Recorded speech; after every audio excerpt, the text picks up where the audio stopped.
আমি Mohammad Altaf Hossain, managing director current search ইসলামী bank Bangladesh PLC. আমরা সারা দেশে যেটা জানতে পারতেছি যে কিছু গ্রাহক আতঙ্কিত হইয়া বিভিন্ন মিডিয়ার খবরে, সোশ্যাল মিডিয়ার খবরে তারা বিভ্রান্তিতে পড়ে তারা টাকা উঠানোর চেষ্টা করতেছে।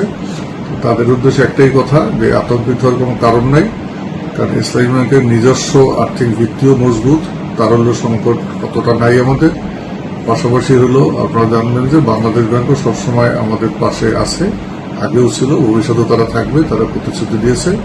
সুতরাং গ্রাহকের আতঙ্কিত কোনো কারণ নেই, তাদের টাকা সুরক্ষিত আছে, তারা যখন খুশি তাদের টাকা উঠাইতে পারবে। অনুরোধ করবো এবং আমাদের কর্মকর্তা কর্মচারীদের পক্ষ থেকেও আমরা তাদেরকে আশ্বস্ত করতে চাই যে আমরা তাদের পাশে আছি এবং তাদের স্বার্থ তাদের সুরক্ষিত থাকে। এজন্য আমরা যা কিছু করা সেটা আমরা করবো ইনশাল্লাহ। 5ই আগস্টের পরেও এই ধরনের সংকট আমাদের দেখা দিয়েছিল, কিন্তু তারপরও দেশের জনগণের আস্থার কারণে আমরা প্রায় 15 থেকে 20,000 কোটি টাকার মতো আমাদের ডিপোজিট বৃদ্ধি পেয়েছিল। তো আমি আশা করি যে বর্তমান যে সমস্যাটা এটা কেটে যাওয়ার সাথে সাথেই আবার আমাদের যে এই যে বর্তমান অবস্থা এটা থেকে আমরা ঘুরে দাঁড়িয়ে পারবো সমস্যায়। এছাড়া আর একটা বিষয় হলো যে ভয়ঙ্কর নভেম্বরের সময়কার যে প্রেক্ষাপট, সেই প্রেক্ষাপট এখন আর সেই রকম নাই।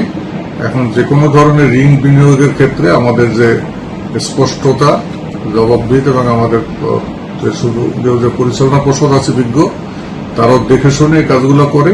এখানে কোনো ভায়োলেন্সের কোনো সুযোগ নাই, কারোর স্বার্থ এর সাথে সম্পৃক্ততা নাই। সুতরাং এই ক্ষেত্রে বিনিয়োগের মাধ্যমে কোনো টাকা পয়সা এদিক ওদিক হওয়া পাচার হওয়ার কোনো সুযোগ নাই। আমি আতঙ্কিত না হওয়ার জন্য অনুরোধ করব এবং আমাদের দৃঢ় বিশ্বাস যে বাংলাদেশ ব্যাংকও সহসাই আমাদের এই সার্বিক পরিস্থিতি নিয়ে তাদের সহযোগিতার হাত আরো বাড়াই দেবে। সো দ্যাট আমার মনে হয় যে আমাদের যারা গ্রাহক যারা আছেন তারা কোনোভাবে আতঙ্কিত হবেন না।